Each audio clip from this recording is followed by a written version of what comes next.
अच्छा जी, आज जो है हमारा सेशन नंबर 9 है और मोस्ट प्रोबेबली लास्ट सेशन होगा, क्योंकि मुझे समझ नहीं आ रही थी कि कोई और ऐसा टॉपिक रह गया हो, जो मेरी इन्फॉर्मेशन में हो और मैंने अब तक ना बताया हो, तो मुझे ऐसा कोई टॉपिक याद नहीं आ रहा था।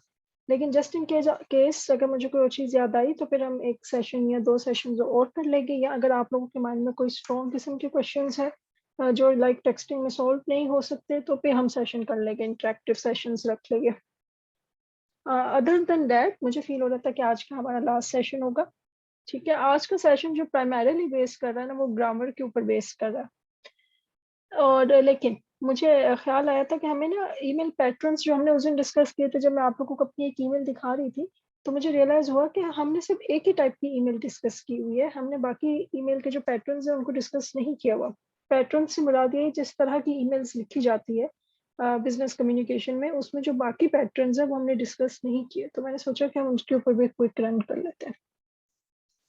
अच्छा जी, ईमेल पैटर्न्स में हमारे पास जो मेरे माइंड में इस टाइम आ रहे थे, वो 4 इस टाइम आए हैं, इनके अलावा भी हो गए यकीनन, और वो अभी मेरे माइंड में नहीं है, लेकिन अभी ये है, ठीक है? और वो जैसे आएँगे हम अपडेट कर लेंगे इंशाल्लाह।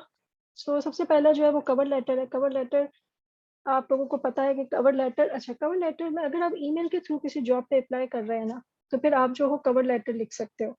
मतलब वो जो आप ईमेल लिखोगे वही आपका कवर लेटर होगा। और अगर आप किसी जगह पे अपना रेज़्यूमे अपलोड कर रहे हो, किसी की वेबसाइट पे, तो वहीं पर आप अपना कवर लेटर जो होगा, जैसे आप अपना रेज़्यूमे का या सैंपल का पीडीएफ बनाते हैं, उसी तरह आपने अपना कवर लेटर लिखना है वर्ड फाइल में और उसको सेव एज़ करना है पीडीएफ। बस कवर लेटर के ऊपर आपने वाटर मार्क नहीं लगाना, डू नॉट कॉपी वाला या सैंपल वाला वाटर मार्क नहीं लगाना।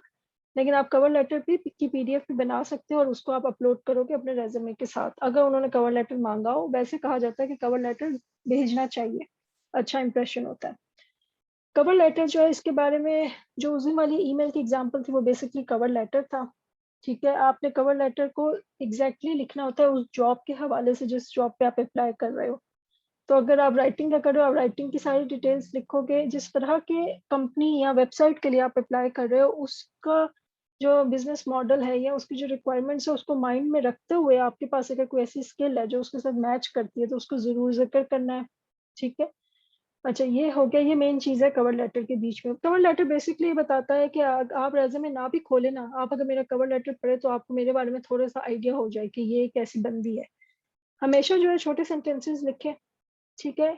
कवर लेटर में भी, अपने ऑर्डर्स में भी, हर जगह पे छोटे सेंटेंसेस लिखें, लंबे सेंटेंसेस मत लिखें। इसके अलावा छोटे पैराग्राफ्स बनाएँ, लंबे पैराग्राफ्स नहीं बनाने अनलेस कि आप कोई किताब लिख रहे हैं या कोई एकेडमिक पेपर लिख रहे हैं। मेरा ये है मानना है कि एवरेज आपके जो पैराग्राफ की लेंथ है वो 100 वर्ड्स होनी चाहिए, उससे ज़्यादा नहीं।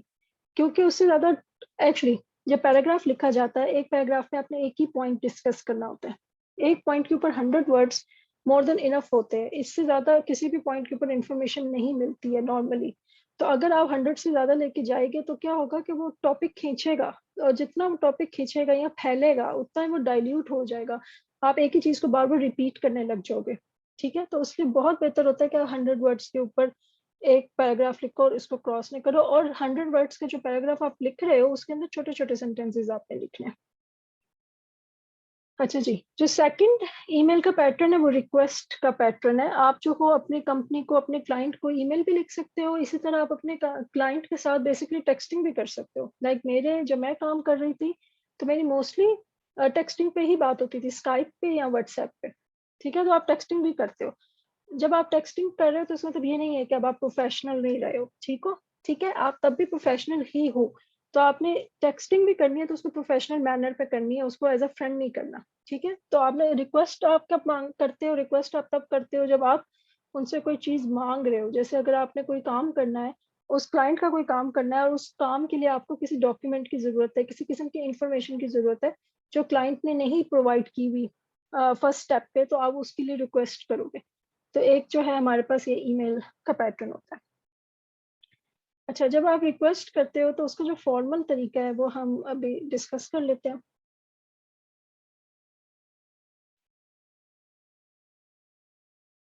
अच्छा जी, जब आपने किसी रिक्वेस्ट करनी है ना, अगर आप टेक्स्टिंग कर रहे हो तो ऑब्वियसली आपको ज़रूरत नहीं है। अगर आपने लाइक इससे पहले टेक्स्टिंग नहीं कर रहे थे, तो आप फिर हाय लिख लो टेक्स्टिंग के बीच में, अदरवाइज़ ज़रूरत नहीं है, आप डायरेक्ट मैसेज भी कर सकते हो, ठीक है? डायरेक्ट मतलब स्टार्ट भी कर सकते हो। तो आपने सिंपली क्या करना है कि I would like to put forward my request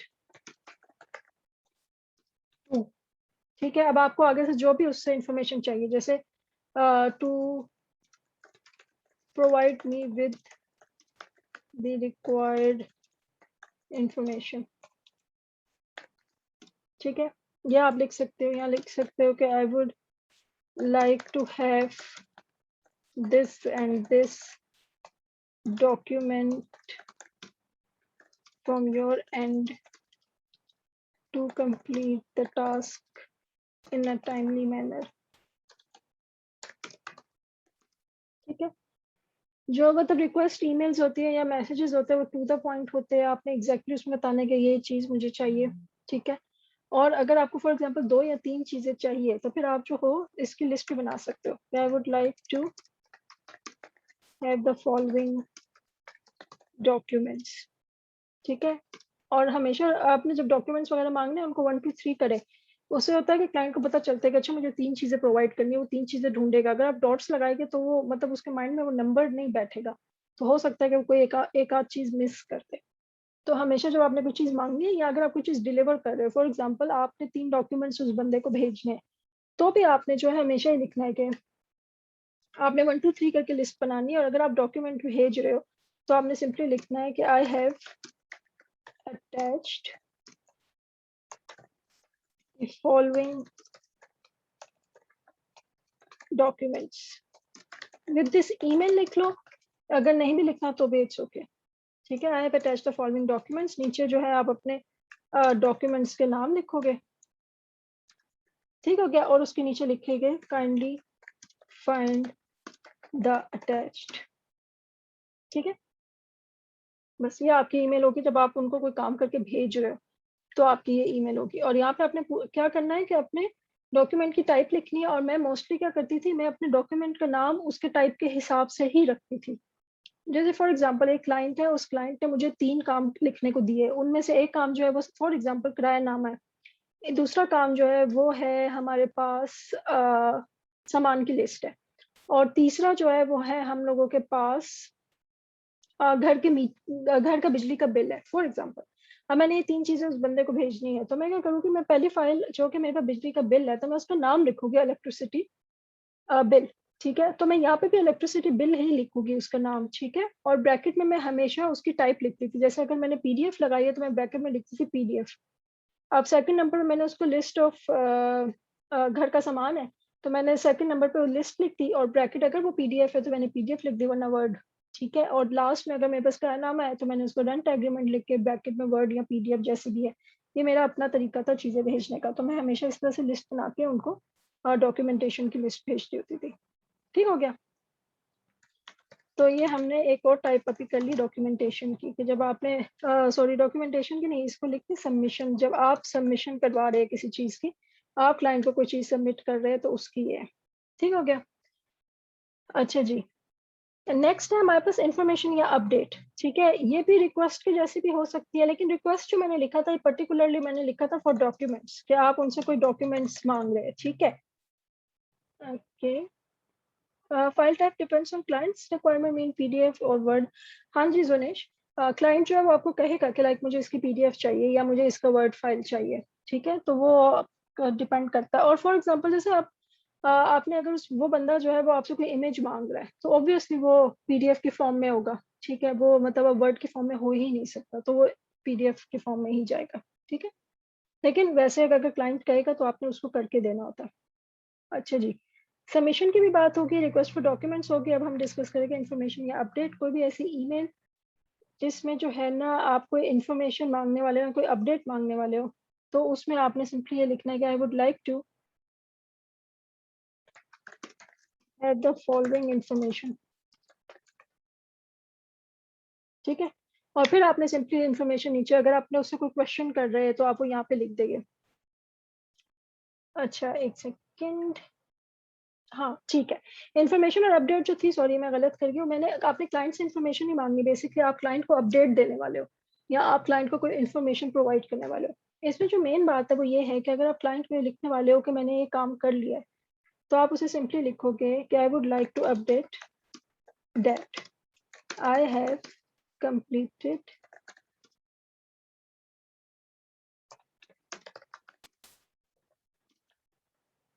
the report on financial assets of XYZ company slash as per your requirements, कि मतलब जैसा आपने कहा था वैसे मैंने उसको कंप्लीट कर दिया है। अब फॉर एग्जांपल जब आप इन्फॉर्मेशन भी मांग रहे हो, जैसे आपने डॉक्यूमेंटेशन मांगनी है, तो इसके बीच में देखिए अपडेट है क्या मैंने ये काम कर लिया, लेकिन मुझे जो है किसी एक काम के बीच में कोई इन्फॉर्मेशन लैक कर रहा था, तो फिर आप उसको लिखो कि however the following however the section of financial assets है ना, the section of movable items could not be completed due to the lack of the following information, या डॉक्यूमेंट या जो भी चीज़ आपके पास वहाँ पे लैकिंग है, ठीक है, रिपोर्ट हो सकते हैं, डॉक्यूमेंट लिख दे, जो भी चीज़ लैकिंग है वो आप लिख देंगे और नीचे आपने उसको जो है उसकी लिस्ट बना के दे दी है, ठीक है। और अगर सिर्फ एक ही डॉक्यूमेंट है तो फिर ये आपने कॉलन लगाना है, इसको फुल कॉलन कहते हैं जो 2 होता है, ठीक है, ये आपने लगाना है। और जो ये होता है ये सेमी कॉलन होता है, इसमें नीचे एक जो है कॉमा है। आपने कॉलन जब आप लगाते हैं ना, तो इसका मतलब ये होता है कि मेरी बात यहाँ पे कंप्लीट हो गई है, लेकिन जो नेक्स्ट सेंटेंस है वो इसकी अटैचमेंट या इसकी एक्सटेंशन है। तो आप यहाँ पे लिख सकते हो कि due to the lack of the, फिर आप फॉलोइंग नहीं लिखोगे, ठीक है, लिख भी सकते हो, फर्क नहीं पड़ेगा। अच्छा, आप due to the lack of this information या फॉलोइंग इंफॉर्मेशन, और इंफॉर्मेशन फॉर एग्जांपल आपके पास लैकिंग है मूवेबल आइटम्स में लैकिंग है, फॉर एग्जांपल बार कोड्स, ठीक है।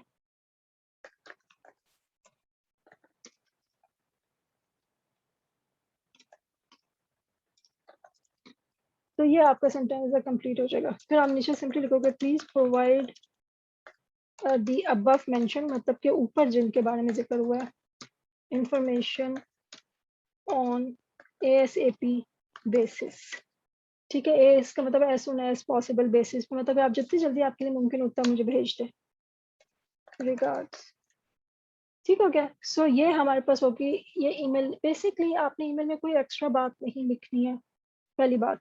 दूसरी बात ये है कि ईमेल आपने प्रोफेशनल तरीके से लिखनी है। आपने देखिए मैंने एक सेंटेंस लिखा, फिर मैंने एक स्पेस दिया, फिर मैंने एक और सेंटेंस लिखा, फिर मैंने एक स्पेस दिया, फिर एक और सेंटेंस लिखा है।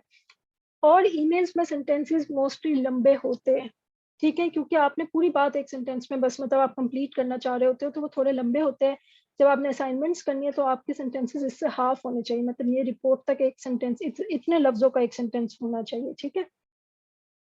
ईमेल्स हमेशा ऐसे लिखे, फासला रखे, दरमियान में स्पेस जरूर डाले ताकि क्लाइंट को पढ़ने में आसानी हो, ठीक है। अच्छा जी, लास्ट है स्केड्यूलिंग। फॉर एग्जांपल आपने अपने क्लाइंट के साथ जो है किसी चीज़ को स्केड्यूल करना है, आपने उससे कोई डिस्कशन करनी है या कोई कॉल रखनी है, कोई मीटिंग रखनी है, ठीक है, तो आपने फिर उसको कैसे स्केड्यूल करवाना है, तो आप उसको सिंपली लिखेंगे कि hi I would like to have a call on, जो भी आपका टॉपिक चल रहा है उस टॉपिक के ऊपर मुझे कॉल की ज़रूरत है, ठीक है। और जब आप किसी से कोई कॉल की बात करेंगे तो आपने उसको हमेशा अपना टाइम बताना है, ठीक है। I am available during, for example आप लिखते 2 PM to 6 PM tomorrow, ठीक है, ड्यूरिंग लिख लें या फ्रॉम लिख लें या इन बिटवीन लिख लें, योर चॉइस, ठीक है। या आपने उसको जरूर बताना है, फिर आपने उसको रिक्वेस्ट करनी है प्लीज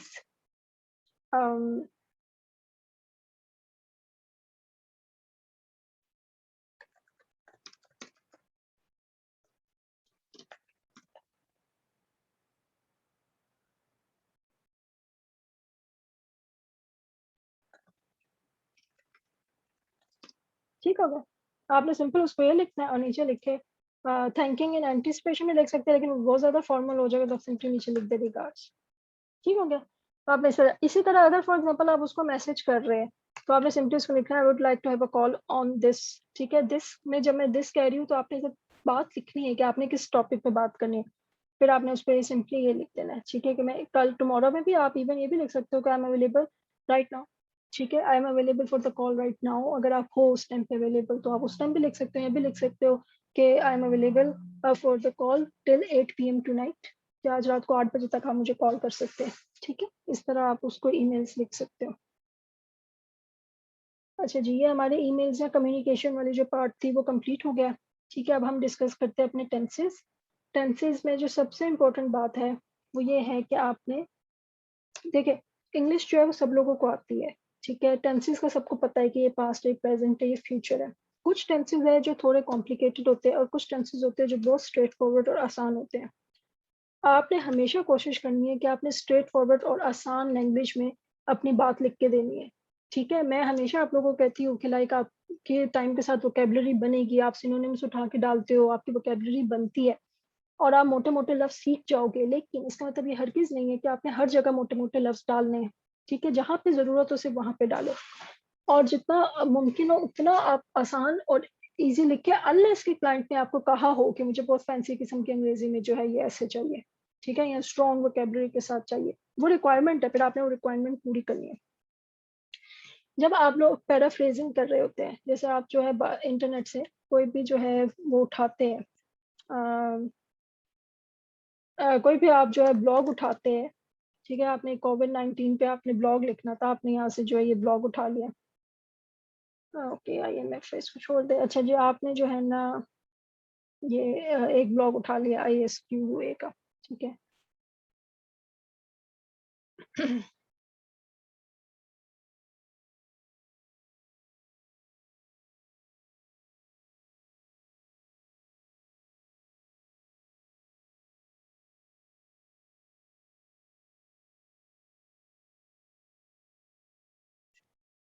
अच्छा जी, ये आपका ब्लॉग हो गया, ठीक है? अब आप जो है इस ब्लॉग को पैराफ्रेज़ कर रहे हो अपने पास, ठीक है?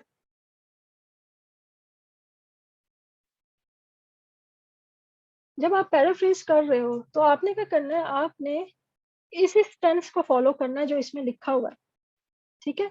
जैसे देखिए यहाँ पे क्या लिखा हुआ है, इज़ लिखा हुआ है ना, तो इसका मतलब ये प्रेज़ेंट टेंस है, ठीक है? ये आर लिखा हुआ है, तो ये प्रेज़ेंट टेंस है। अच्छा जी, ये देखिए आर, ये सारे प्रेज़ेंट टेंस में है। तो आपने सिंपली क्या करना है, आपने इसी टेंस को फ़ॉलो करना है, मतलब आपने इसको पास्ट में कन्वर्ट नहीं करना, ठीक है? आपने इसको जो है इसी में रखना है, ये सारा प्रेज़ेंट टेंस में लिखा हुआ है। ठीक हो गया? तो आपने पैराफ्रेज़िंग के दौरान तो आपने सिंपली यही करना है कि आपने उस जिस टेंस में लिखा हुआ है, इसी टेंस में आपने इधर लिखना है। एक पॉइंट और जो लास्ट टाइम जब हम पैराफ्रेज़िंग डिस्कस कर रहे थे, जो मुझे बताना भूल गया था उस टाइम पर, वो ये है कि जब आप कोई ब्लॉग या कोई आर्टिकल इंटरनेट से उठा के उसको पैराफ्रेज़ करने लगे हो, तो इसके बीच में मैंने एक टिप सीखी थी और वो ये थी कि एक ही जगह से पूरा का पूरा ब्लॉग मत उठाएँ। अगर आपने एक ब्लॉग में फॉर एग्ज़ाम्पल 3 पैराग्राफ्स लिखने हैं, तो आप तीनों पैराग्राफ्स के लिए 3 ब्लॉक्स खोलें, ठीक है? अगर आपने इस ब्लॉक से फर्स्ट पैराग्राफ उठाया जो कि इंट्रोडक्शन है, तो आप सेकंड ब्लॉक खोलेंगे, फिर उसका इंट्रोडक्शन आप छोड़ देंगे, आप उसका फर्स्ट पैराग्राफ पढ़ेंगे भी नहीं। उसका सेकंड पैराग्राफ या थर्ड पैराग्राफ देखिए, उसमें से आपको कोई ऐसी इन्फॉर्मेशन मिलेगी जो आपके ब्लॉक के टॉपिक के साथ अलाइन्ड होगी, तो आपने वहाँ से वो वाला पैराग्राफ उठाना है और उसको अपना सेकंड पैराग्राफ बना के पैराफ्रेज़ करना है। इसी तरह आपने थर्ड वेबसाइट खोलनी है, उस ब्लॉक पे निकालनी है, उसमें से आपने इंट्रोडक्शन छोड़ देना है, पहले 2-3 पैराग्राफ्स में देखना है कि क्या वही पॉइंट तो रिपीट नहीं हो रहा जो मैं लिख आई हूँ। अगर वो रिपीट नहीं हो रहा बल्कि कोई और पॉइंट डिस्कस हो रहा है, तो यहाँ से आपने अपना थर्ड पॉइंट उठाना है और अपना थर्ड पैराग्राफ बनाना है। इससे प्लेजरिज़्म में बहुत ज़्यादा जो है ना उसका सिमिलैरिटी रेट नीचे आ जाता है, कम हो जाता है। अगर आप एक ही जगह से तीनों पैराग्राफ्स उठाएँगे, आप जितने मर्ज़ी सिनोनिम्स लगाते जाएँ, आपका ग्रामर के टेंसेस, ठीक है, सेंटेंस स्ट्रक्चर्स ये सेम ही चल रहे होंगे, तो उसमें प्लेजरिज़्म आने का बहुत ज़्यादा चांस होता है। लेकिन अगर एक पैराग्राफ आपने कहीं और से उठाया, वो एक डिफरेंट राइटिंग स्टाइल है, ठीक है? आपने उसको पैराफ्रेज़ किया है, वो राइटिंग स्टाइल वो डिफरेंट रहेगा। जब आपने कहीं और से उठाया, उस बंदे का राइटिंग स्टाइल डिफरेंट था, तो ये दोनों आपस में मैच नहीं करेंगे, उसकी वजह से प्लेजरिज़्म कम आएगा।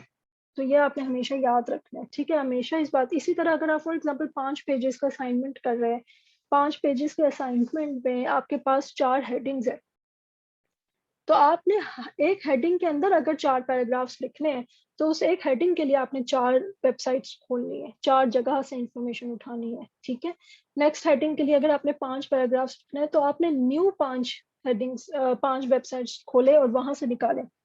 और मैं ये भी करती होती थी कि जैसे फॉर एग्ज़ाम्पल मैंने एक वेबसाइट खोली, ठीक है? अब इस वेबसाइट के मेरे पास 3 हेडिंग्स हैं और उस 3 हेडिंग्स का तीनों का मटीरियल इस वेबसाइट पे पड़ा हुआ है और वो मैच भी करता है। तो मैं क्या करूँगी, मैं इन उस हेडिंग हर हेडिंग का पहला-पहला पैराग्राफ इस पेज से उठा लूँगी, फिर उन तीनों हेडिंग्स के लिए के सेकंड पैराग्राफ्स में एक और वेबसाइट से उठा लूंगी, उन तीनों हेडिंग्स के थर्ड पैराग्राफ्स में किसी और वेबसाइट से उठा लूंगी, पैराफ्रेज कर लूंगी।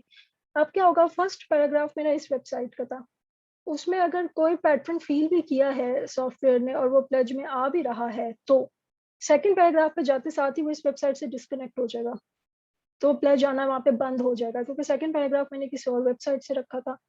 इसी तरह सेकंड में अगर कोई प्लेज आ रहा था तो वो थर्ड से डिस्कनेक्ट हो जाएगा, क्योंकि थर्ड मैंने किसी और उससे रखा था, वेबसाइट से।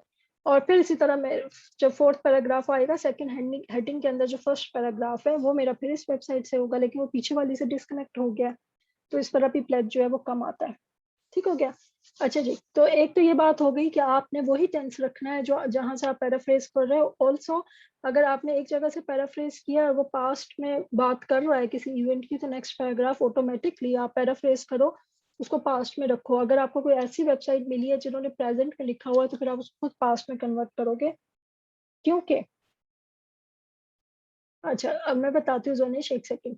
क्योंकि आप उसको पास में इसलिए कन्वर्ट करोगे कि आपका जो पूरा पीस ऑफ राइटिंग है वो सेम टेंस में होना चाहिए। अनलेस कि आपके पीस ऑफ राइटिंग के बीच में आप बात करते करते आपने कोई पास्ट की बात करनी शुरू कर दी है, तो आपका प्रेजेंट चल रहा था, फिर आपने कोई पास्ट का किस्सा बीच में डाला है, तो वो पास्ट में आ गया है।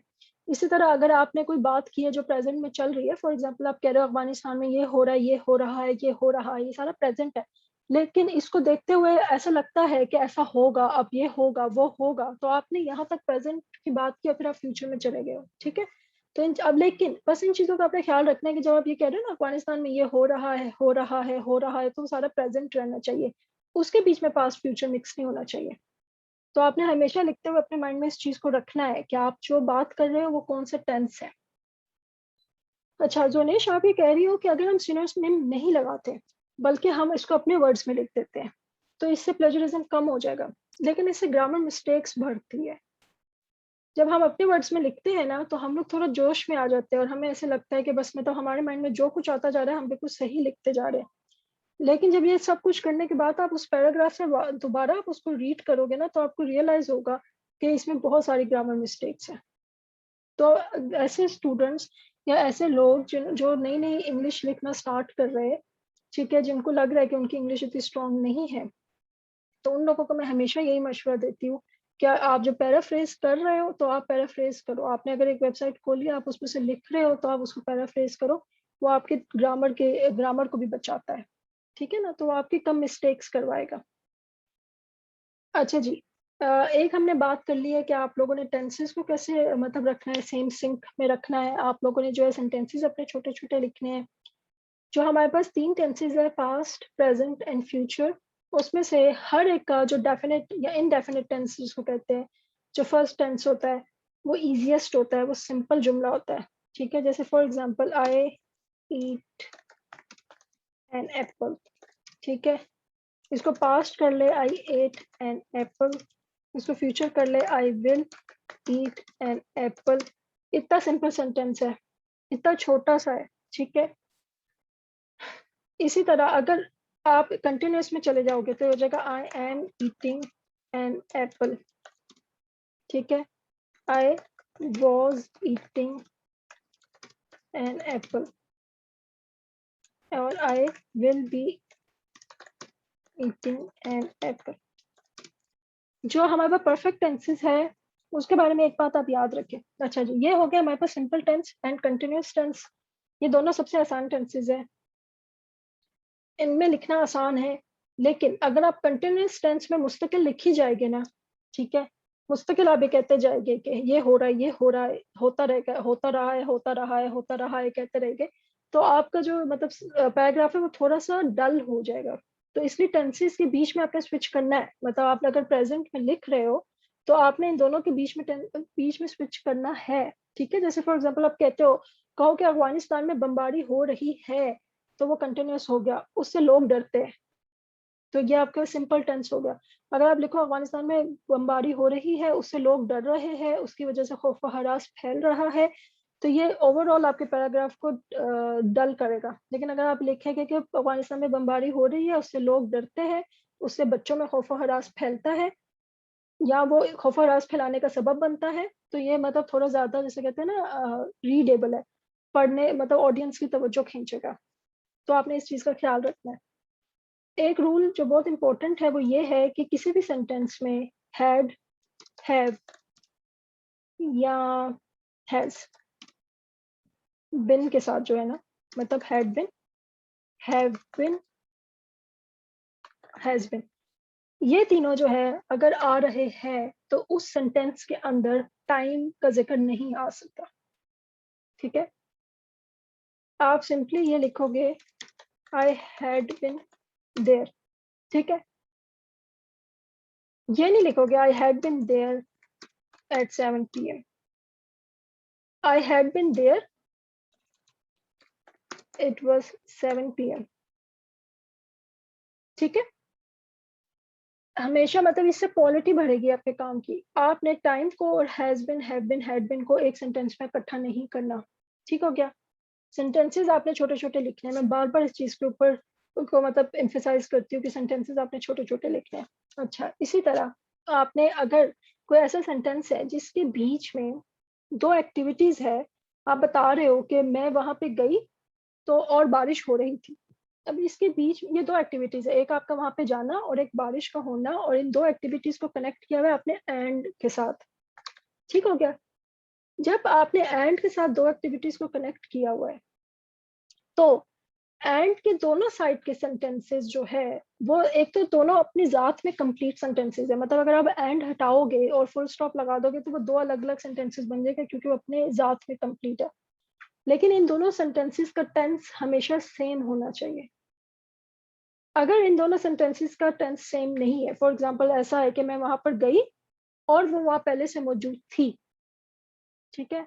तो आप ये कहोगे कि I went there and she was already there, ठीक है? ये दोनों तो पास्ट में चले गए। लेकिन कोई भी ऐसा सेंटेंस है जिसमें जो आप ये कह रहे हो कि वो मतलब एक चीज़ पहले हो गई थी। तो फॉर एग्ज़ाम्पल आप कह रहे हो I went there and it had already occurred, ठीक है? तो आप इनके 2 सेंटेंसेस बनाओगे। देखो I went there and it was raining, ठीक है? ये भी पास्ट है, ये भी पास्ट है। I went there, she had already gone. अब देखें, ये दोनों अलग मतलब ये दोनों कंप्लीट सेंटेंसेस है, लेकिन आप इन दोनों को कनेक्ट कर सकते हैं, ठीक है? क्योंकि ये भी पास्ट है और ये भी पास्ट है। तो एंड की साइडों पे अगर आपने कोई 2 सेंटेंसेस, 2 एक्टिविटीज़ लिखनी है ना, उन दोनों का टेंस हमेशा सेम होना चाहिए, सिंपल इज़ दैट। ठीक हो गया? अच्छा, और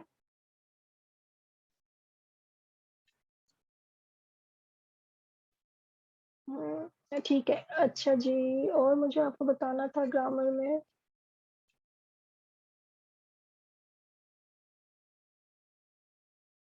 ठीक है, अभी मेरे माइंड में और कुछ नहीं आ रहा ग्रामर से रिलेट करके। आप लोगों के माइंड में कोई क्वेश्चन हो तो आप मुझसे पूछ लो, ग्रामर के हवाले से।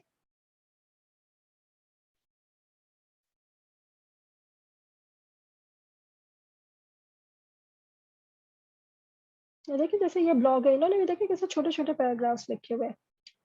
अच्छा जी, देखिए यहाँ पे आपका वर्ड काउंट चल रहा होता है, ठीक है? आपको यहाँ से पता चलेगा कि आपने कितने वर्ड्स लिख लिए। तो एक पैराग्राफ में आपके 100 वर्ड्स यहाँ से कंप्लीट होने चाहिए, तो नेक्स्ट पैराग्राफ में ये 200 वर्ड्स लिखा आ रहा होगा। और जब मैं 100 कहती हूँ तो लाइक आप कर सकते हैं, लाइक 5 वर्ड्स ऊपर, 5 वर्ड्स नीचे आप कर सकते हैं, उससे कोई फ़र्क नहीं पड़ता। ठीक हो गया? और हाँ, चलिए मैं आपको बताती हूँ पैराग्राफ कैसे स्टार्ट करना होता है। जब आप पैराग्राफ स्टार्ट करते हैं ना, चाहे वो 100 वर्ड्स का होता है, वो मतलब छोटा-सा होता है, लेकिन उसके अंदर हमेशा आपके पास एक इंट्रोडक्टरी लाइन होगी, जिससे आपका पैराग्राफ स्टार्ट होगा, दरमियान में उसका मटीरियल होगा और एंड आपने उसको करना होगा। और जब आपने उसको एंड करना होगा, तो आपने इस तरह से करना होगा कि वो आपके नेक्स्ट पैराग्राफ के साथ अलाइन होता हो, ठीक है ना? तो आपने हमेशा जो अपने पैराग्राफ को स्टार्ट करना है, तो आपने ये लिखना है। जैसे फॉर एग्ज़ाम्पल यहाँ पे देखते हैं, इन्होंने अपने पैराग्राफ्स कैसे स्टार्ट किए हुए हैं, ठीक है?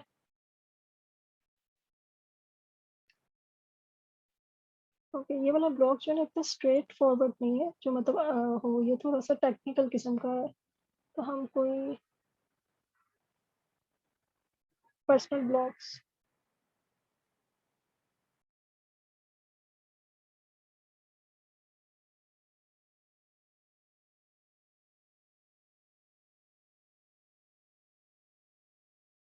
अब देखिए इन्होंने पैराग्राफ शुरू किया हुआ कि this is a challenging time in many ways, a time when it is easy to think and fear for others. ठीक है, अब देखिए उसने पहले क्या लिखा कि चैलेंजिंग टाइम है, और फिर साथ ही उसने कॉमा लगा दिया है, क्योंकि बेसिकली वो यहाँ पे फुल स्टॉप कर सकता था, लेकिन फिर उसको आगे एक सेंटेंस दोबारा से स्टार्ट करना पड़ता कि it is the time, it is लगाना पड़ता इसके पीछे, उससे फ्लो खराब होता। तो उसने क्या किया हुआ कि this is a challenging time in many veg, और फिर इस चैलेंजिंग टाइम को डिफाइन किया हुआ है, a time when it is easy to think and fear for others. ठीक है।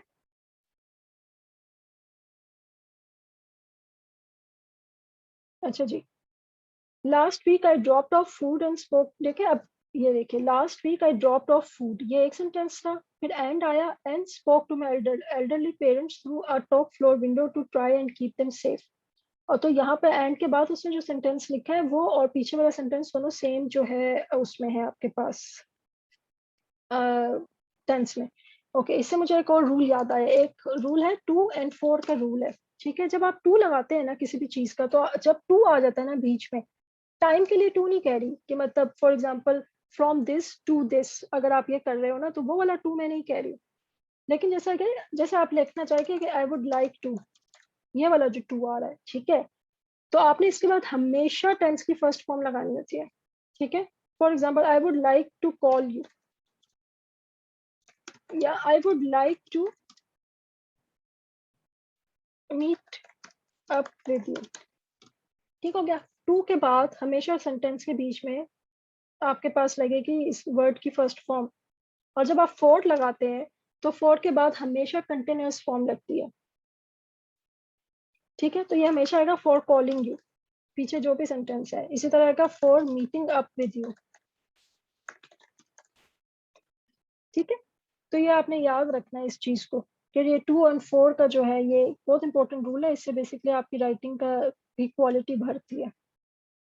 अब देखिए इन्होंने सिंपल लिखा हुआ है कि ये देखिए window to try and keep them safe. ठीक है, टू के बाद उसने to trying and keeping them safe नहीं रखा हुआ, अगर यहाँ पे फोर करती तो फिर आता four trying and keeping them safe.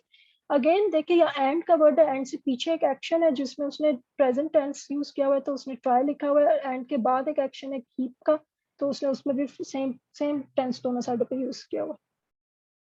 अच्छा जी, I worry about the children in my life, my partner, our families who are far from India and New Zealand. I worry for friends who are going through or have come through cancer treatment or suffer with anxiety. ठीक है, देखिए सारा का सारा present में है। I think, देखिए present में है I think. Next next line आप उसकी देखिए, इन्होंने लाइक मेरे हिसाब से बहुत लंबी लाइन्स लिखी हुई है, लेकिन ये पर्सनल ब्लॉग है तो उसमें आप लिख सकते हैं। ठीक है, आई एम श्योर से भी प्रेजेंट में है। फिर नेक्स्ट पैराग्राफ स्टार्ट हो गया। देखिए अब इस पैराग्राफ में उन्होंने पूरा जो पहला लाइन लिखा था, जो इंट्रोडक्टरी लाइन थी कि ये चैलेंजिंग टाइम्स है, तो इसके बीच में वो सारे चैलेंजेस का जिक्र ही करेगी। ठीक है, कि ये चैलेंज है, फलाने बंदे को चैलेंज है, मुझे ये चैलेंज है, देखने वाले को चैलेंज है, हमसाए को ये चैलेंज है। अब नेक्स्ट पैराग्राफ जब उन्होंने स्टार्ट किया तो उन्होंने लिखा I am grateful for everyone. तो नेक्स्ट पैराग्राफ उनका ग्रेटिट्यूड का है, जिसमें वो शुक्रिया अदा कर रही है, तो नेक्स्ट पैराग्राफ में वो जितनी भी वो लिखेगी वो आपको नजर आएगी, वो ग्रेटिट्यूड से रिलेटेड होगी। This writing has so much of tense shift जोनेश, कैसे? अच्छा जी, ठीक हो गया। और देखिए अब उन्होंने अपने इस पैराग्राफ को खत्म करना है ना, एंड करना है, जो उन्होंने ग्रेटफुल वाली बात स्टार्ट की थी, तो उन्होंने एंड कैसे किया हुआ है कि at this time we must ensure that we do our bit to prevent, कि हम मतलब शुक्र गुजार हैं, और जब आप शुक्र गुजार होते हैं तो आप सोसाइटी के लिए भलाई करना चाहते हैं। ठीक है, आप अच्छा करना चाहते हैं उन लोगों के साथ, तो फिर आपने उस उसको एंड इस उन्होंने किया हुआ है। फिर देखिए उन्होंने नेक्स्ट पैराग्राफ शुरू किया, मतलब नेक्स्ट पॉइंट या नेक्स्ट टॉपिक स्टार्ट कर दिया कि this crisis reminds us that we are truly global citizens. अब ये पूरा पैराग्राफ जो है वो ग्लोबल के इर्द गिर्द घूमेगा कि हम ग्लोबल सिटीजन्स किस तरह से हैं। अब देखिए उन्होंने greatest minds in our field का जिक्र करना शुरू कर दिया, तो इसमें सारे उन लोगों का जिक्र होगा जो लोग स्किल्ड है, जो लोग काम कर रहे हैं, जो लोग मेहनत कर रहे हैं, तो उसका जिक्र होगा। अब ये सारे देखिए पॉइंट्स वैसे आप कहेंगे कि मतलब वो डिफरेंट है, कि वो पहले चैलेंजिंग टाइम्स का जिक्र कर रही है, फिर ग्रेटफुलनेस का जिक्र कर रही है, फिर जो है वो ग्लोबल सिटीजन होने की बात कर रही है, और फिर जो है वो ग्रेटेस्ट माइंड्स की बात करी, मगर ये सब कोविड से रिलेटेड है, और वो इन सारी चीजों पे बात करना चाह रही है, तो इसमें उन्होंने लिखा है बिल्कुल वैसे ही है जैसे हम पेस्ट एनालिसिस करते हैं, कि आप पॉलिटिकल भी लिखते हो, इकोनॉमिक भी, सोशल भी, आप उनको देखोगे तो कहोगे कि आपस में कैसे रिलेट कर रहे हैं, लेकिन वो उस टॉपिक से रिलेट कर रहे होते हैं। जुनेश, आपने मुझे बताया नहीं है कि आप जो कह रहे हो कि ये टेंस शिफ्ट है इसमें, वो कैसे है? टेंस शिफ्ट जो है वो तो ये है ना कि आप पास्ट, प्रेजेंट या फ्यूचर के बीच में शिफ्ट हो रहे हो। ठीक है, तो सारा का सारा उन्होंने प्रेजेंट में लिखा हुआ है, इसमें मुझे टेंस शिफ्ट नज़र नहीं आ रहा।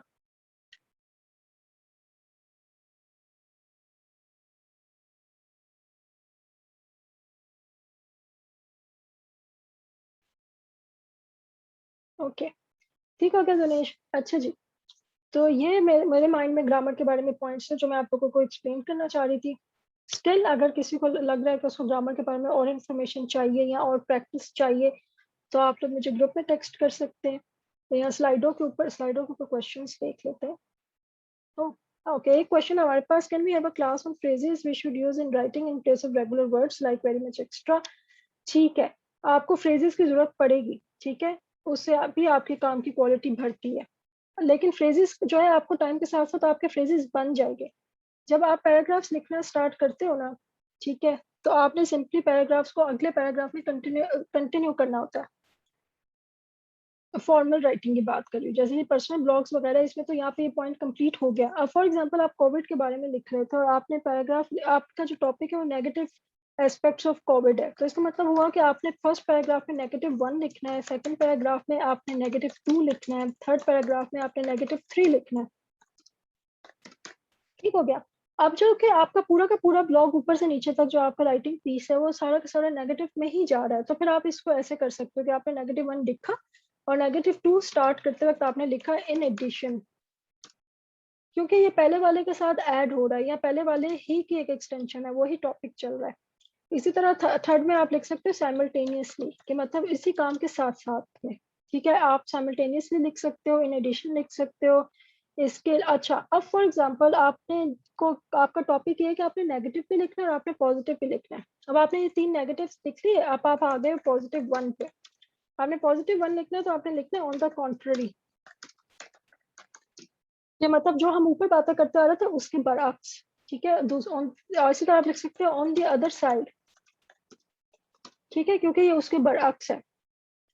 अच्छा, यहाँ पे आप इन एडिशन लिख सकते हो, साइमल्टेनियसली का लफ्ज लिख सकते हो, इसके अलावा आप ये लफ्ज लिख सकते हो कि, अच्छा जी, यहाँ पे ऑन द कॉन्ट्ररी भी लिख सकते हैं आप, इसी तरह ये भी लिख सकते हैं कि हाउ एवर, अगर आप ये सारी बात कर रहे थे फिर यहाँ पे आना है तो आपने को पॉजिटिव लिखना है, तो आप ये लिख सकते हो however COVID-19 has brought forward some positivity in our society as well, तो आप हाउ एवर से भी स्टार्ट कर सकते हो।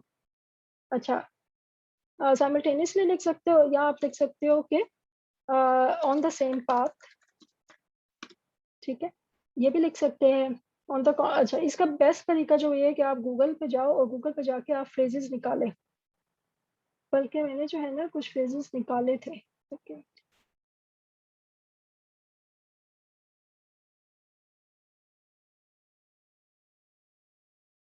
ये देखिए, ये आपकी फ्रेजेस है। नहीं, सेशन एंड नहीं हुआ जुनेश, अभी जो है 1 मिनट हमारे पास। अच्छा जी, ये देखिए आपके सेशन, ये आपके फ्रेजेस हैं। आप फर्स्टली सेकंडली, अगर आप 3 पॉइंट्स लिख रहे थे जैसे -1 2 3, आप फर्स्टली सेकंडली थर्डली भी कर सकते हो, जो वर्ड्स मैंने बताए वो भी कर सकते हो। ये सारे वर्ड्स आप बेसिकली यूज कर सकते हो। आप जैसे जैसे मतलब आपका टाइम गुजरेगा, देखिए मोर ओवर यूज कर सकते हैं, furthermore, in addition to, words more, nevertheless, nonetheless, बहुत सारे वर्ड्स हैं। In order to that end, to this end, बहुत सारी इस तरह के आपको फ्रेजेस मिल जाएंगे। और शुरू में जो है आपको सर्च करने पड़ेंगे, लेकिन ओवर द टाइम आप अपने पास समझे कि कोई 10 याद कर ले, हो जाएगी, आपको खुद ही याद करने की भी जरूरत नहीं है। 10 वर्ड्स आप या हो जाएंगे आपके पास, ये वाले जो कि आप इन एडिशन वाली साइड पे, जो कि आपके पहले वाले पॉइंट को अगला जो पॉइंट है दोनों सेम है, तो उनको आप ऐड कर रहे हो। और ये 10 आप याद कर ले कि जो आप पहले वाला पॉइंट आपका पॉजिटिव था तो सेकंड उसके कॉन्ट्ररी है, तो उसमें लिखना है। तो ये ऐसा ऐसा आपका खुद ब खुद वोकेबलरी बन जाएगी और आप सेम वर्ड्स, सेम फ्रेजेस हर असाइनमेंट पे यूज कर सकते हो, क्योंकि क्लाइंट्स आपके डिफरेंट है। ठीक है, तो हमारा टाइम जो है वो कंप्लीट हो गया और मेरे ख्याल में आज हमारा लास्ट सेशन है। स्टिल अगर किसी के माइंड में कोई क्वेश्चन हो, स्लाइड